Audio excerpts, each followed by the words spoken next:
Unsere Pashto-Bücher. Wir freuen uns darüber, dass wir zum ersten Mal Pashto-Lernformat von A1 bis B2 für afghanische Kinder, Erwachsenen und ausländische Menschen sowohl online auf Amazon als auch Hardcopy zur Verfügung stellen. A1 bis B2 Format ist ein europäisches sprachliches Format, um eine Sprache als zweite Sprache zu lernen und zu beherrschen.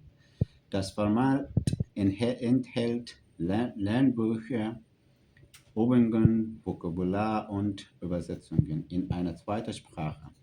Deshalb haben wir diese Bücher auf Pashto Englisch vorbereitet.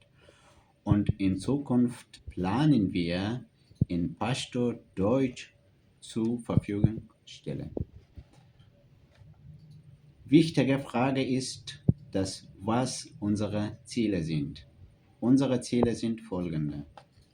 Erstens, afghanische Kultur zu erlernen und zu erkennen und Zugang zu Literatur, Tradition zu darstellen.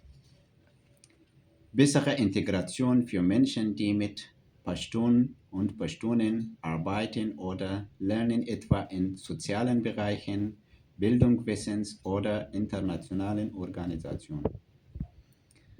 Für afghanische Kinder, die im Ausland sind, ihre kulturelle Identität zu verstärken. Mit ihrer Familie in Verbindung zu setzen, kulturelles Erbe zu bewähren, Zukunftschancen zu erweitern.